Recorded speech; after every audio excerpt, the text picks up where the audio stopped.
Assalamualaikum warahmatullahi wabarakatuh.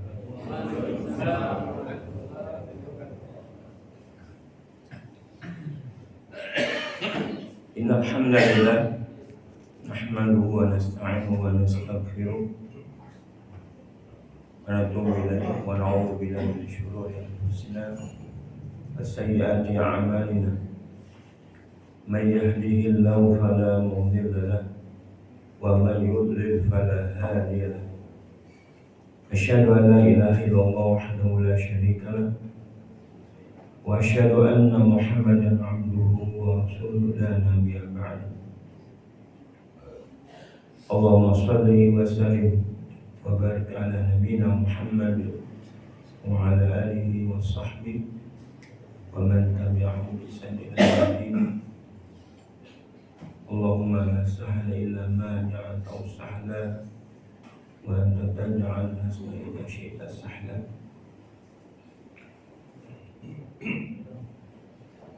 Jemaah yang berbahagia, kita bersyukur kepada Allah Subhanahu wa Ta'ala atas karunia rahmatnya sehingga kita bisa melaksanakan kewajiban sholat subuh. Mudah-mudahan sholat subuh yang kita laksanakan dengan berjamaah ini Allah menerimanya, segala kekurangannya mudah-mudahan dimaafkan. Salawat dan salam senantiasa tercurah buat Nabi kita Muhammad SAW, buat keluarganya, buat sahabatnya, kemudian para tabi'in dan siapa saja yang terus tegak melaksanakan Islam hingga hari kiamat.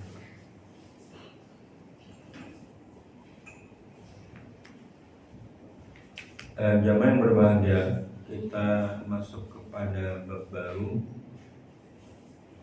tentang istighosah.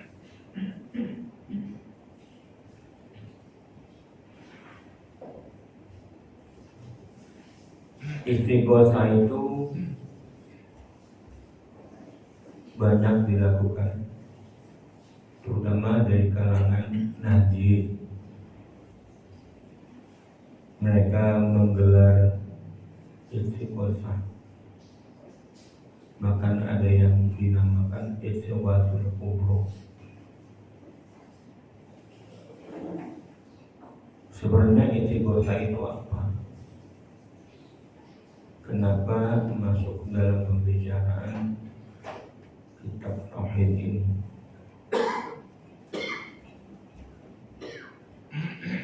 Maka perlu dijelaskan, istighosah itu sebagaimana ibadah-ibadah yang lain masyru', disyariatkan oleh Allah Subhanahu wa taala. Namun tata caranya mengundang banyak variasi.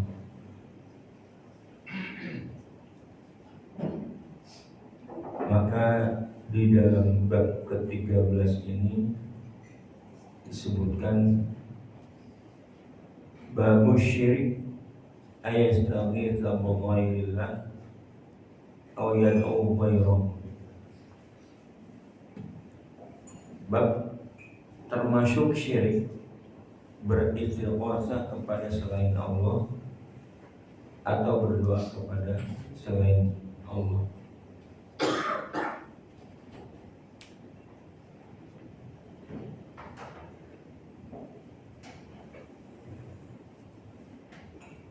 Dalam surah Al-Baqarah, surah Al-Anfal disebutkan oleh istastaghithuna rabbakum fastajaba lakum anni mumiddukum bi alfin minal malaikati murdifin. Dan ingatlah ketika kamu beristighosah kepada Tuhan kalian, maka Allah menjawab, memenuhi.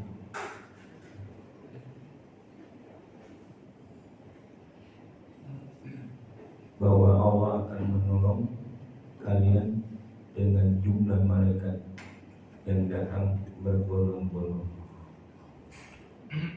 Jadi istighosah itu ada syariatnya. Namun istighosah itu apa? Apa bedanya dengan doa?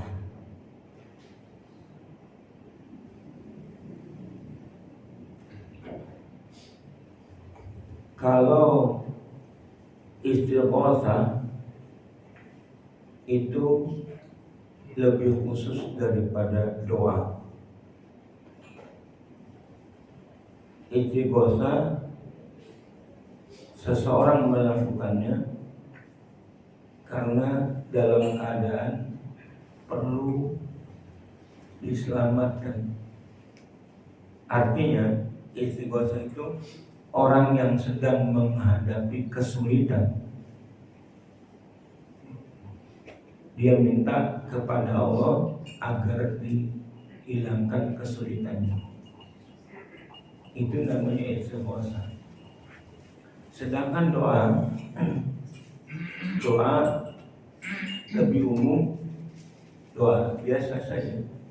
Kita minta masuk surga, minta selamat dunia akhirat, itu berdoa. Jadi istighosah itu ketika seorang menghadapi kesulitan. Jadi lebih khusus. Kesimpulannya menurut para ulama, setiap doa itu termasuk istighosah dalam. Sedangkan setiap istighosah belum tentu setiap istighosah itu termasuk doa karena lebih khusus. Sedangkan doa belum tentu istighosah. Itu penjelasan yang singkat mengenai istighosah. Orang meminta ghaus itu keselamatan, menghadapi kesulitannya agar angkat oleh Allah Subhanahu wa taala.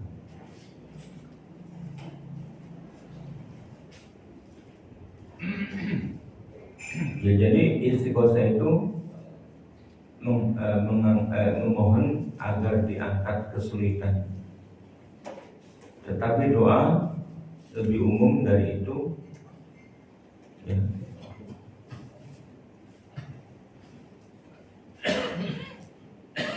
Bisa karena kesulitan, bisa karena faktor-faktor umum. Menggabungkan doa kepada istighosah termasuk menggabungkan yang umum kepada yang khusus.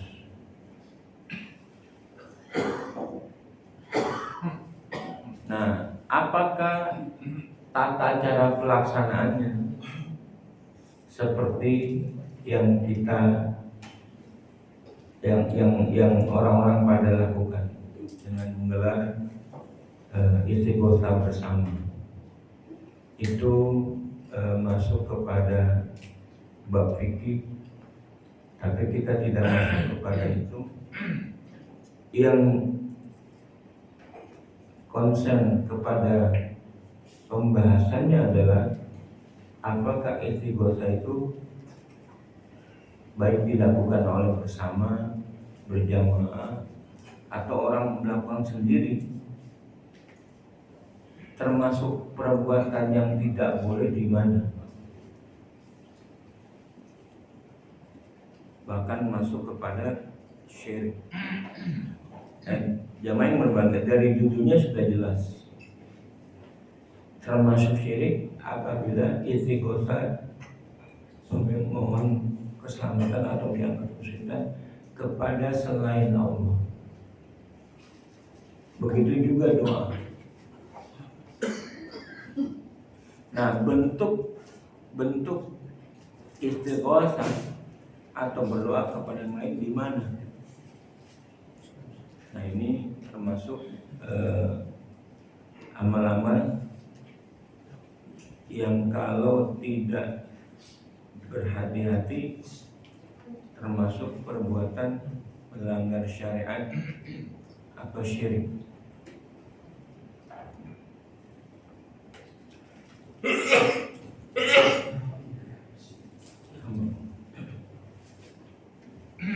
Sudah kita pahami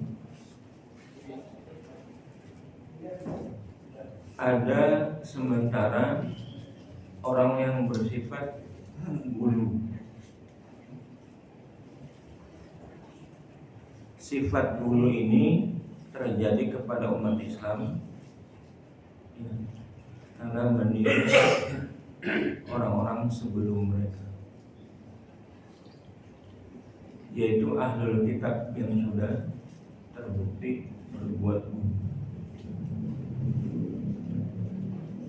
Ya ahlul kitab, la taghlu fi dinikum. Wahai ahlul kitab, Yahudi dan Nasrani, jangan kalian melampaui batas dalam beragama. Nah, kenapa diingatkan oleh Allah? Karena ahlul kitab sudah gulu. Mereka mengkultuskan pendeta-pendetanya, bahkan nabinya. Yang paling nyata adalah mengkultuskan nabinya. Apa?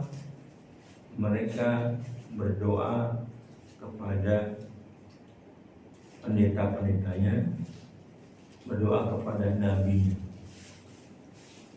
Dalam ayat ini Allah sangat keras. Berdoa kepada Allah harusnya. Iyyaka na'budu wa iyyaka nasta'in. Hanya kepada Engkaulah kami beribadah, dan hanya kepada Engkaulah kami meminta pertolongan. Jadi doa itu ibadah. Ibadah tidak boleh diberikan kepada selain Allah Subhanahu wa taala. Apabila istighosah berdoa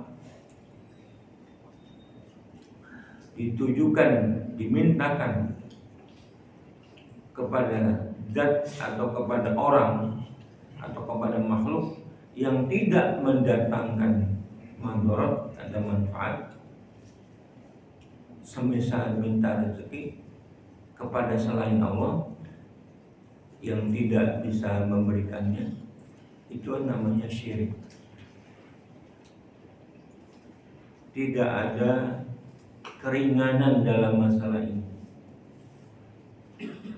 Setiap ibadah itu hanya hak Allah.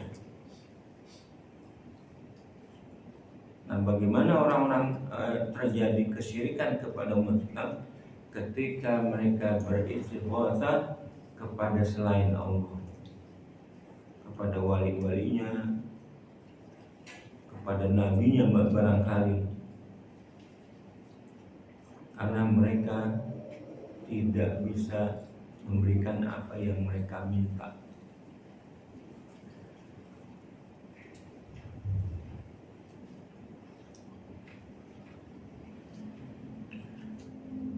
Ketahuilah bahwa doa itu, doa dibagi ke dalam dua. Satu ada doa ibadah, kedua adalah doa permohonan, permintaan.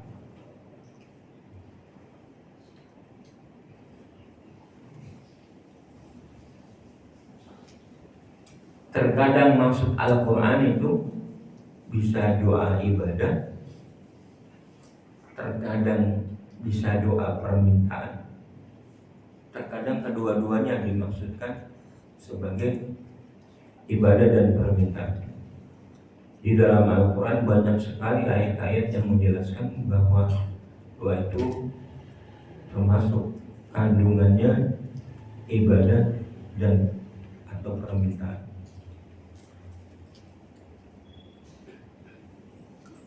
Misalnya firman Allah Subhanahu wa taala di dalam surat Al-Maidah ayat 76. Qul ata'buduna min dunillahi ma la yamliku lakum dharran wa la naf'an wallahu huwas samiul 'alim. Katakanlah, maka mengapa kamu menyembah selain Allah sesuatu yang tidak dapat mendatangkan mudarat dan tidak pula memberi manfaat kepada kalian, sedangkan Allah dialah yang maha mendengar lagi maha mengetahui. Qul ata'buduna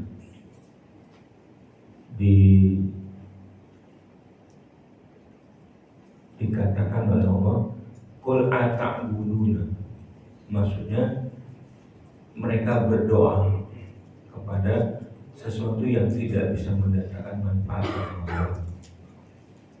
Jadi kata ibadah ini bisa diartikan berdoa. Kenapa kalian berdoa kepada zat yang tidak bisa mendatangkan manfaat dan Allah?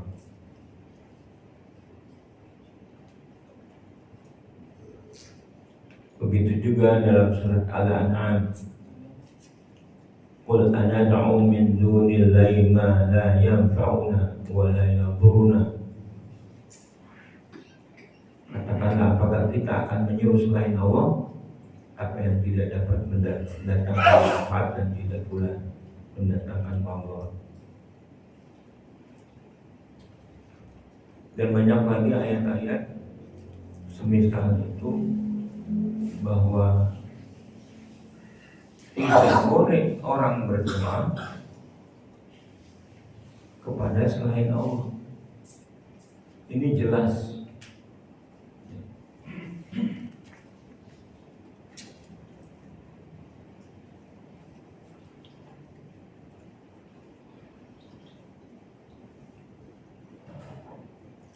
Dalam surat Al-Jin tegas, wa annal masajida lillah fala tad'u ma'allahi ahad. Dan sesungguhnya masjid-masjid itu kepunyaan Allah. Maka janganlah kamu menyembah seorang pun di dalamnya selain Allah.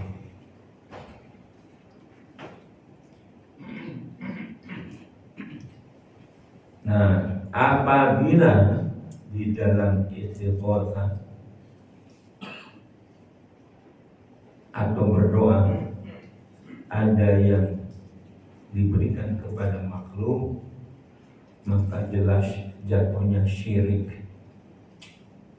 Bukan sekedar haram, bukan sekedar tidak boleh, tapi langsung Allah memvonis syirik.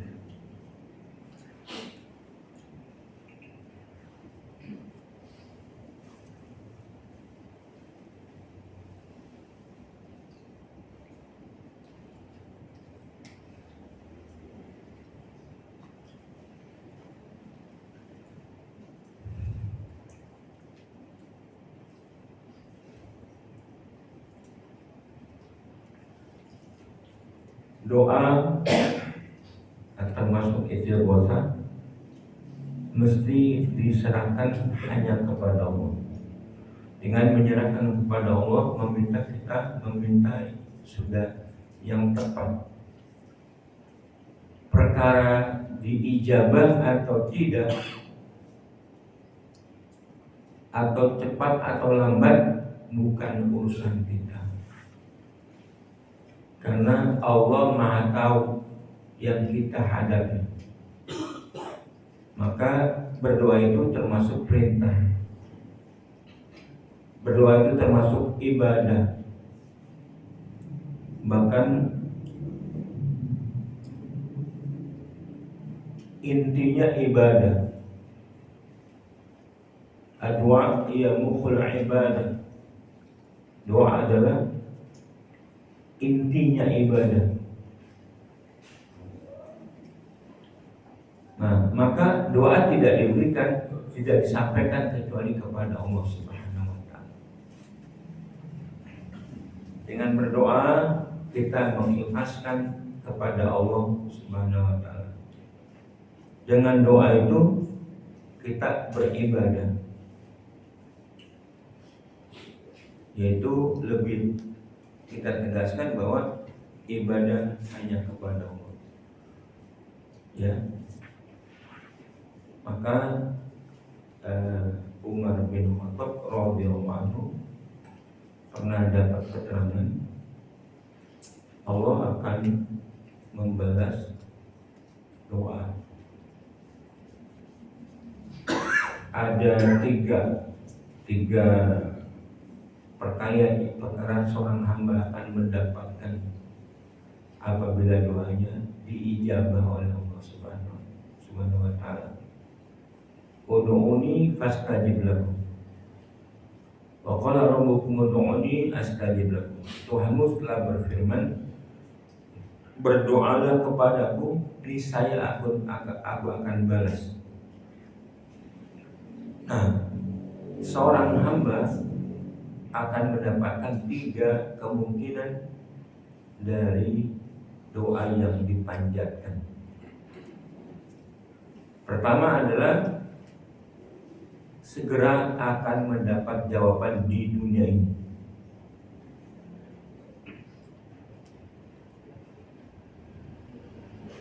Cepat atau lambat. Atau yang kedua, dari doa itu kita akan dihindarkan oleh Allah dari musibah.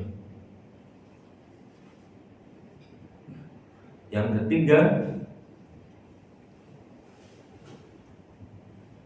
satu, kedua tidak, tapi yang ketiga, doanya itu akan disimpan oleh Allah Subhanahu wa taala sebagai pahala di akhirat kelak. Nah, maka doa kita tidak tahu. Cuman yang kita ketahui adalah doa tidak dijawab karena tidak realistis, tidak nyata di dalam kehidupan kita. Karena doa itu seseorang mungkin menganggapnya apakah dijawab atau tidak. Misalnya anaknya sakit, dia berdoa, tapi nggak sembuh-sembuh. Padahal yang diminta itu dia berdoa segera. Ketika 1 bulan, 2 bulan tidak ada jawaban, dia merasa Allah mengabaikan, tidak menjawab doa. Padahal kalau untuk menjawab, tadi kata Nabi, bisa cepat atau lambat, bisa segera atau nanti. Dan Allah tahu keadaan kita.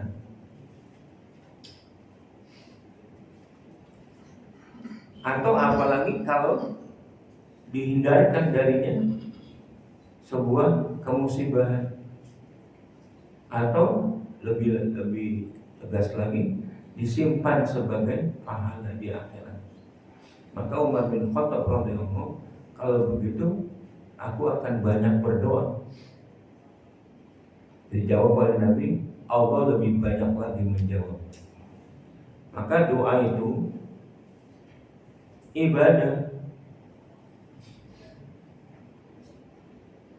Ada keterangan dari ulama, sekalipun orang yang berdoa itu tidak mengerti, ya, berdoa, cuman berdoa saja, nanti di akhirat mendapatkan bagian.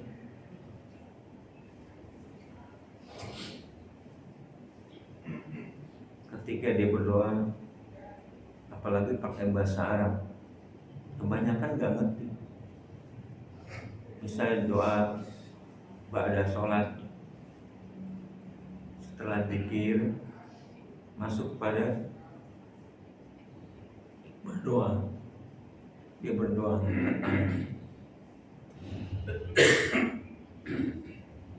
terus dia nggak ngerti mungkin sebagian yang dipanjatkan itu. Allah akan membalas apa yang tidak dimengerti. Karena seorang ini cuma ikhlas berdoa kepada Allah, nanti pada saatnya Allah akan perlihatkan di yaumil qiyamah. Begitu keterangan sebagian ulama. Berdoa tidak mengerti, asal tidak terbalik, ya, minta doa keselamatan yang ternyata doa kemalangan.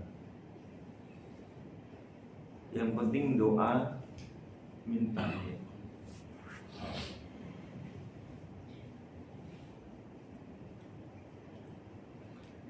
Jadi kita perbanyak saja doa diperbanyak, seterusnya berdoa. Karena doa itu ibadah, ya. Di samping seseorang itu biasa berkomunikasi dengan Allah, daripada seorang hamba berdoa kepada selain Allah. Allah sangat senang apabila kita berdoa kepadanya, tapi Allah akan murka kalau seorang doa kepada selainnya. Karena doa itu ibadah. Maka dengan alasan ini, seseorang yang tidak mengerti, sepanjang dia berdoa kepada Allah, nanti akan dapat balasannya di akhirat.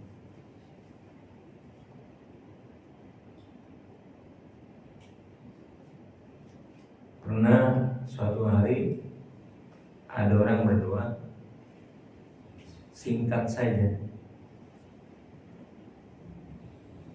ya Allah, jadikanlah aku golongan orang yang sedikit. Nah, itu doa dia. Terus ada seorang sahabat bertanya, kenapa kamu diminta kepada jadi orang yang golongannya sedikit? Padahal orang-orang banyakkan doa minta yang banyak, minta rezeki yang banyak, minta anak yang banyak, minta barokah yang banyak. Maka dia menjawab, aku minta sedikit karena Allah berfirman, wa qalilun min ibadiyash syakur. Sedikit sekali hambaku yang bersyukur. Nah, aku ingin menjadi orang yang sedikit itu. Yang berbahagia, maka sepanjang kita berdoa hanya untuk Allah, tidak diberikan kepada yang lain, berdoalah seterusnya. Karena itu menunjukkan kepatuhan kita beribadah kepada Allah Subhanahu wa Ta'ala.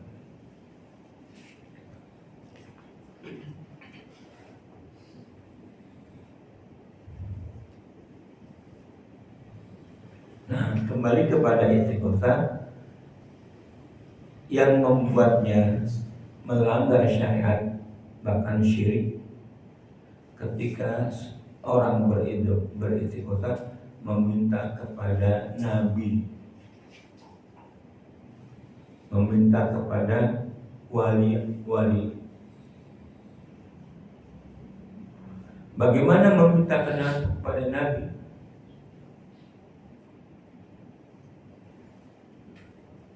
Ini banyak syubhat. Minta Nabi gimana?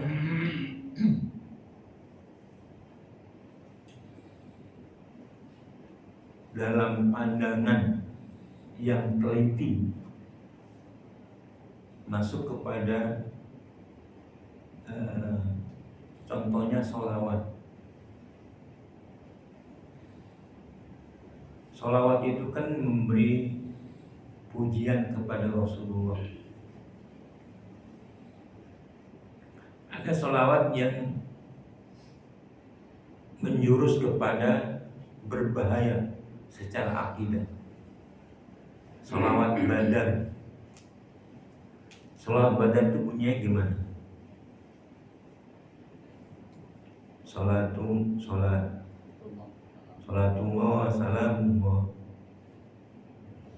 ala yasin habibillah. Salatullah salamullah ala toha rasulillah. Wabillah. Selanjutnya gimana? Tawassalna bi bismillah wa bil hadi rasulillah wa kulli mujahidin lillah bi ahlil badri ya Allah. Kami bertawasul dengan bismillah. Boleh enggak? Boleh. Karena Asmaul Husna. Kami bertawasul kepada nama Allah. Boleh.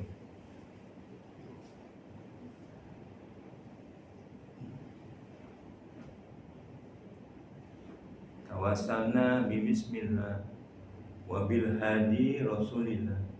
Ini boleh. Dan kami bertawasul juga kepada Rasulullah sebagai yang memberi petunjuk. Boleh enggak? Boleh enggak? Ketika Rasulullah masih hidup boleh.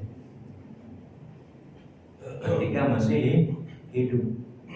Adapun ketika beliau sudah wafat, dalam akidah Rasulullah adalah manusia.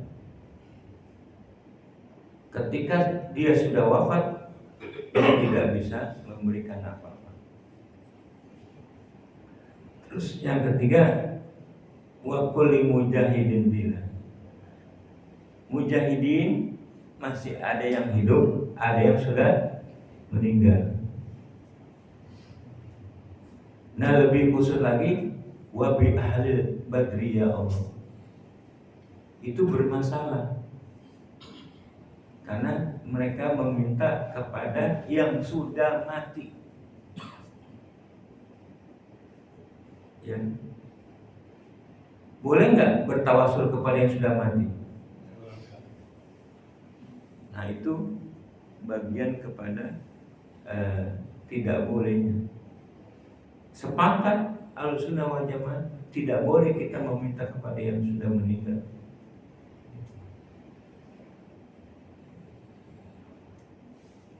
Kepada Rasulullah juga tidak boleh, karena Rasulullah sudah meninggal.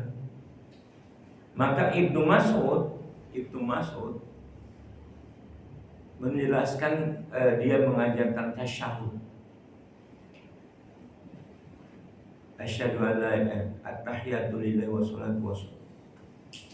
At-tahiyatu lillahi wa salatu wat-thayyibat. Assalamu alayka ayuhan nabi. Nah, dia menjelaskan ketika Nabi masih hidup, kami bersalawat assalamu alayka ayuhan nabi wa rahmatullahi wa barakatuh. Karena Rasulullah masih hidup. Ketika Rasulullah sudah wafat, maka kami mengganti bacaan pujian kepada Rasulullah. Apa gantinya? Assalamualaikum nabi wa rahmatullahi wa barakatuh. Bukan assalamualaikum, karena Nabi sudah wafat. Nah, dari pelajaran yang kita petik itu bahwa sahabat paling tidak Ibnu Mas'ud itu mengajarkan bahwa Rasulullah ketika sudah meninggal dunia tidak boleh diberikan salamnya, tidak boleh. Nah, dalam masalah ini perbedaan-perbedaan terjadi, ya. Bagaimana Rasulullah boleh nggak bertawasul kepada Rasulullah? Ahlussunnah tegas mengatakan tidak boleh bertawasul kepada Rasulullah ketika sudah wafat.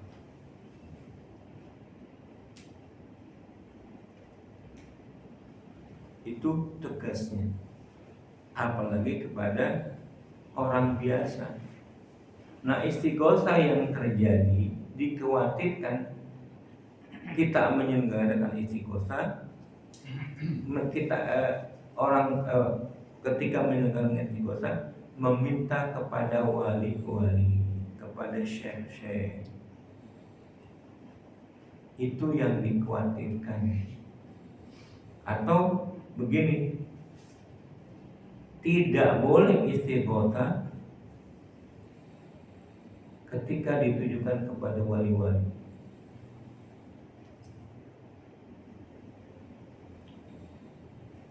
Yang tadi saja kepada sahabat Badar.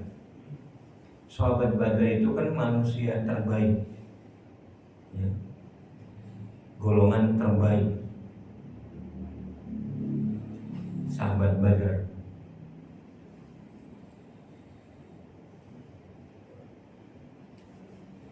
Karena sahabat Badar sudah diampuni oleh Allah Subhanahu wa Ta'ala.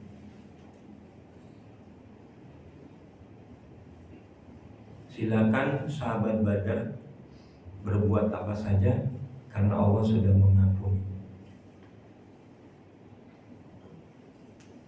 Itu artinya apa? Sahabat Badar tidak mungkin berbuat yang menyebabkan Allah murka. Maka dia terbimbing. Termasuk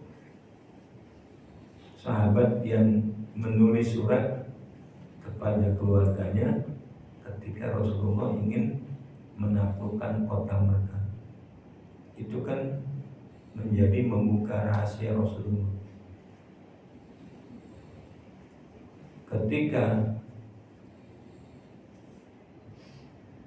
Hatib bin Abi Balta'a ketahuan yang menulis surat adalah dia, setelah diinterogasi, maka Umar bin Khattab ingin memenggal kepalanya. Tapi Rasulullah jangan, mencegah Umar, jangan. Tidak tahu kan bahwa dia sahabat Badar ya Umar. Allah sudah berfirman kepada sahabat Badar, "I'malu ma syi'tum qad ghafartu lakum." Silakan berbuat apa saja karena aku sudah mengampuni.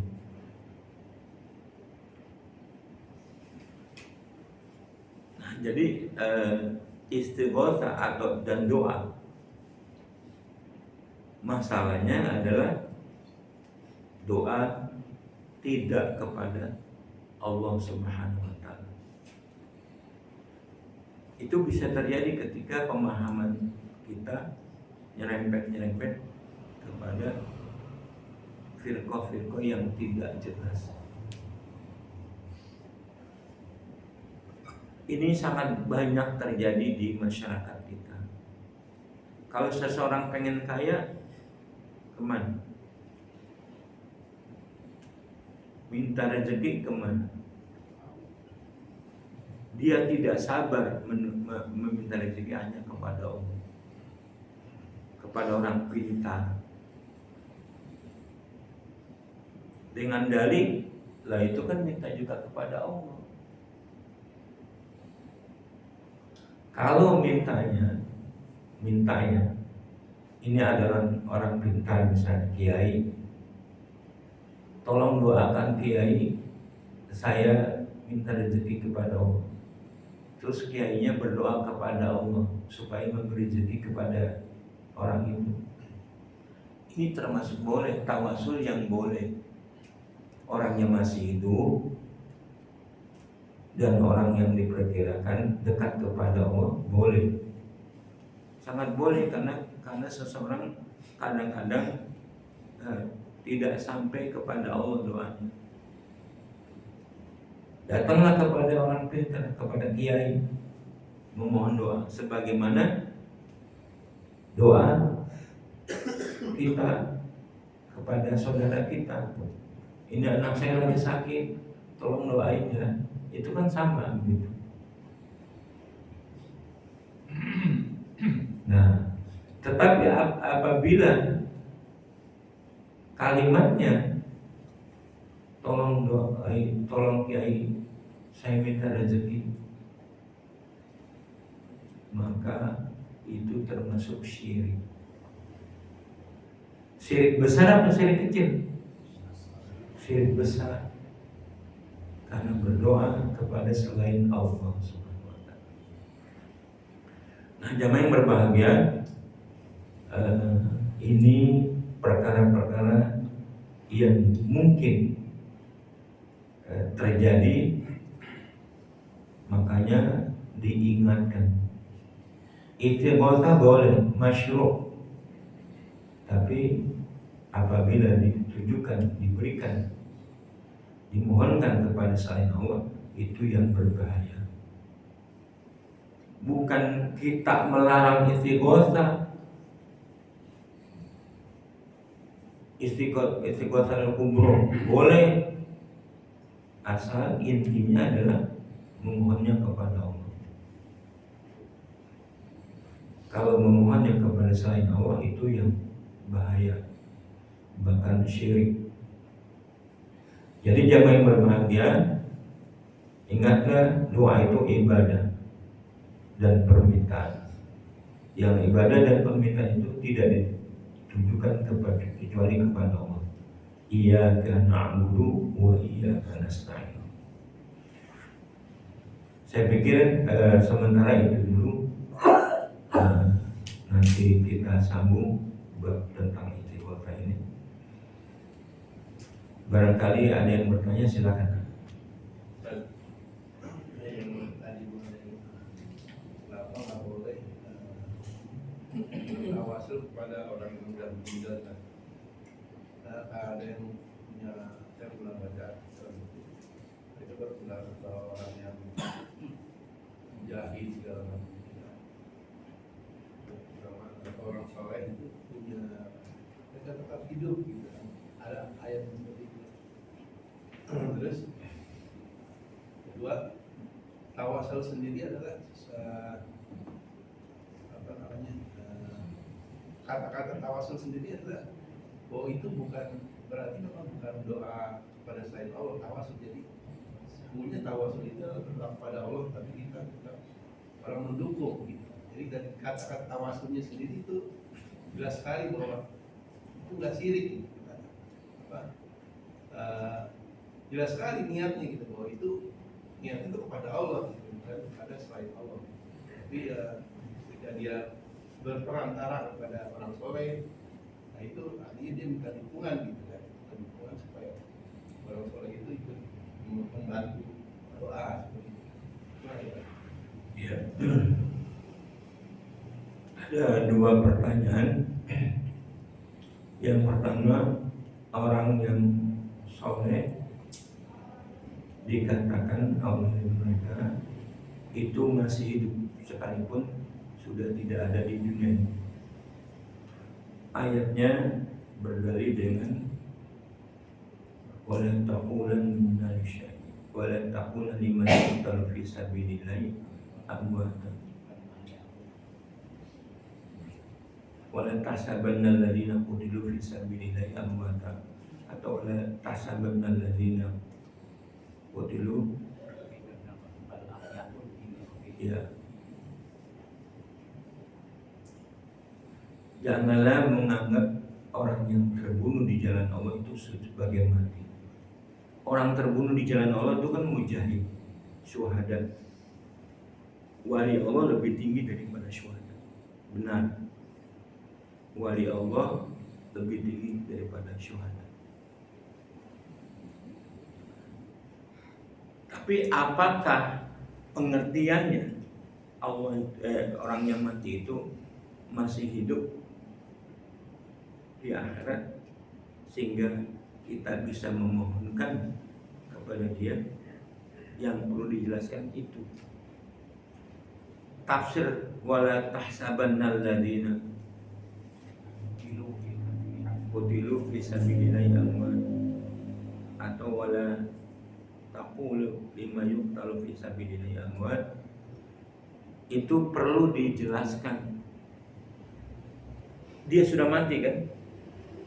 Mati, terbunuh, atau orang soleh mati. Pengertian hidup di situ di sisi Allah. Di sisi Allah hidup. Karena memang kita kan terdiri dari jasad dan ruh. Ruh selamanya hidup, bukan hanya orang soleh, bukan hanya orang wali Allah, bukan hanya syuhada. Ruh kita tetap hidup, hanya berpisah dengan badan di dunia ini. Badannya ditinggal, makanya ruh hidup. Ruh hidup. Nah, pengertiannya yang meninggal di jalan Allah, mereka hidup di sisi Allah. Dalam hadis diterangkan, mereka ruhnya itu masuk ke burung-burung, ya, burung-burung surga, berterbangan, masih hidup.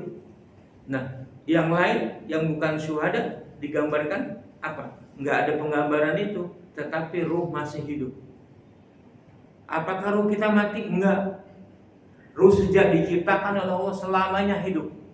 Hanya pastinya di alam rahim, di alam rahim ketika ditiupkan, terus ke alam dunia ketika bersatu dengan jasad, alam barzakh masih hidup ruh. Buktinya apa? Ketika ditanya di alam kubur, apa yang jawab? Ruh paling tidak. Apalagi masuk ke alam akhirat. Nah, pengertian ruh itu hidup adalah di sisi Allah dalam pengertian dia istimewa, dijaga, mereka bersenang. Kalau ruh-ruh orang yang soleh, orang-orang umumnya kaum muslimin, dikatakan setelah menjawab pertanyaan man rabbuka wa ma nabiyuka wa ma kitabuka, bisa jawab atau yang lain, apa yang kamu katakan tentang laki-laki itu? Jawabnya Rasulullah SAW. Dikatakan oleh malaikat, sekarang tidurlah sampai hari berbangkit. Itu rohnya orang beriman. Kalau orang munafik atau kafir digebukin, disiksa sampai hari kiamat. Jadi pengertian ruh itu hidup sebagaimana bisa diminta, enggak ada. Itu pendapat kita Ahlussunnah wal Jamaah. Terus mereka berasumsi kalau tawasul begini. Misalnya kita membuat proposal untuk minta sumbangan untuk membangun masjid kepada yang berkuasa. Siapa? Ya mungkin dicuekin kepada yang berkuasa. Tapi kalau lewat orang yang kena sama penguasa dekat, terus kena sama kita, misalnya si A dekat sama penguasa, kena sama kita, maka proposal kita dibawa sama si A itu kepada penguasa, jadi ditanggapi. Nah begitulah katanya, begitulah logika yang kita bisa terapkan dalam tawasul ini. Tawasul itu minta kepada Allah Subhanahu wa Ta'ala. Cuman kalau orang masih ada, orang kan banyak yang mengatakan saya masih kotor, saya masih banyak dosa. Alangkah baiknya bertawasul, itu meminta perantara untuk menghadap Allah. Kan boleh. Nah, itu boleh. Kata mereka yang berdalih, orang soleh juga boleh sekalipun sudah mati, karena mereka menganggap begini, orang soleh hidup di sisi Allah. Ya. Kita mohon kepada orang soleh itu, wahai Abdul Qadir Jalani, kabulkanlah, mintalah kepada Allah gitu, mintalah kepada Allah. Kalau kabulkan kepada orang soleh langsung jelas nggak boleh. Mereka minta kepada Allah, tapi lewat perantara. Nah dikatakan tolonglah Abdul Qadir ini, mintakan kepada Allah, kan boleh. Nah kesalahan ini pada definisi kematian orang yang sudah mati, apakah masih bisa diminta atau tidak? Menurut Ahlussunnah wal Jamaah, orang yang sudah meninggal dunia tidak bisa berbuat apa-apa.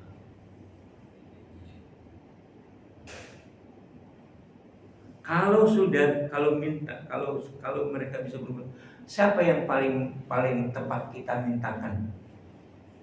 Rasulullah SAW, karena dia pasti khairul bashar, makhluk yang paling baik, pasti hidup di sisi Allah. Minta kepadanya, ya Nabi Allah, mintakanlah kepada Allah. Kita minta kepada Nabi, maka Nabi menyampaikan, terus Allah memberikan. Itu tidak boleh dalam pandangan Ahlussunnah. Nah pendapat mereka boleh minta kepada Rasulullah ketika sudah wafat. Nggak ada. Mereka berdalil dengan syubhat ayat An-Nisa.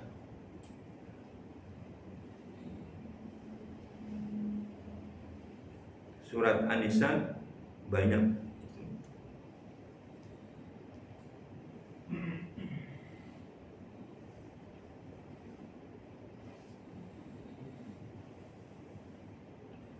Ayat 68 kalau tidak salah.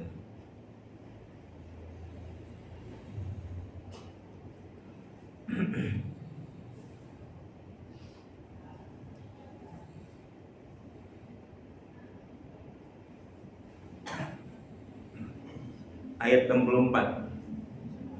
Wa ma arsalna min rasulin illa liyuta'a bi idznillah.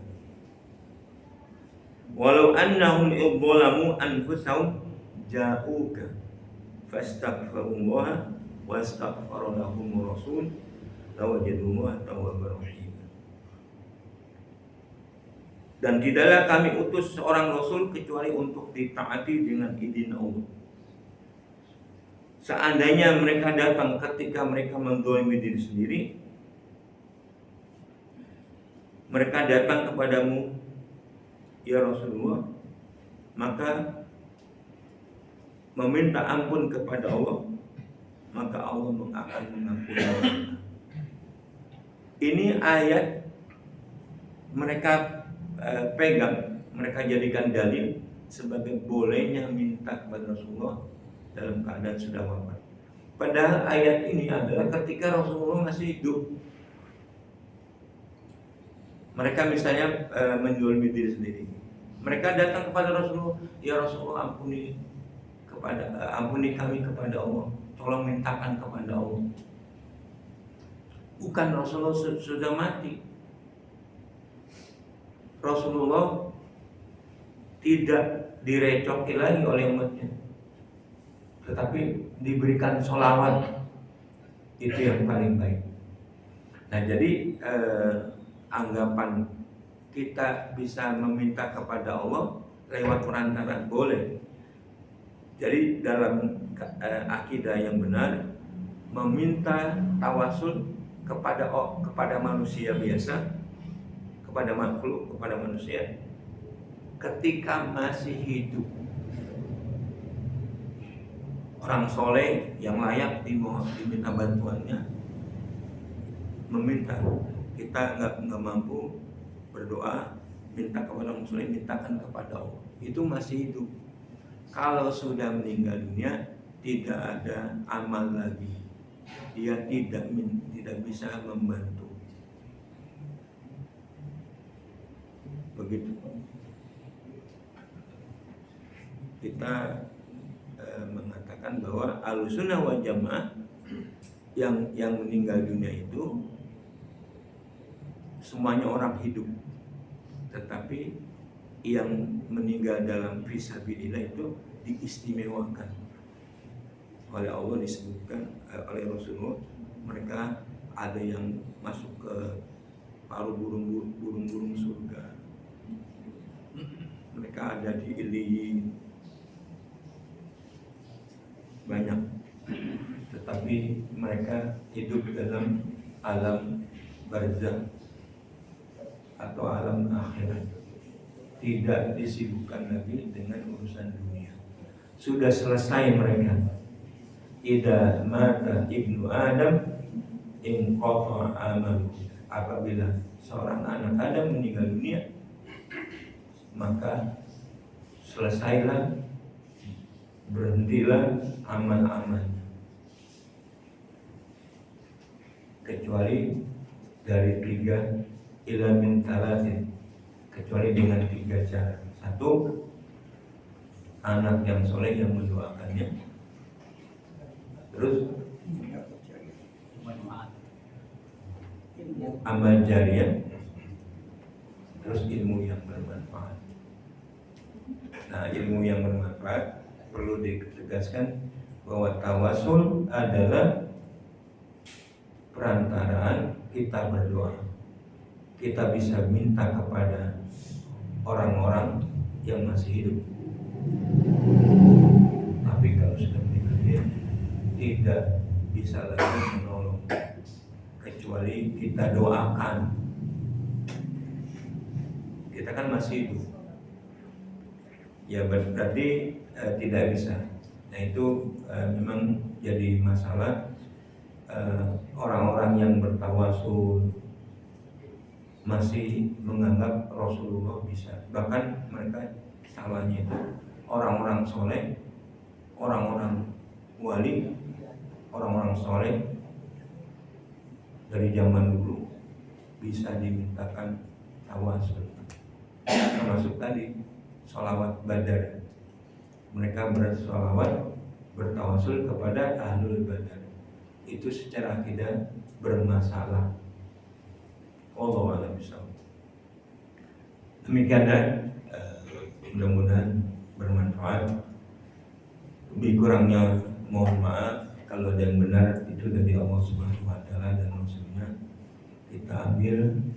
Kalau ada yang keliru dari kesalahan saya, kita akhiri. Subhanakallahumma rabbana wa bihamdika asyhadu an la ilaha illa anta astaghfiruka wa atubu ilaik. Assalamualaikum warahmatullahi wabarakatuh.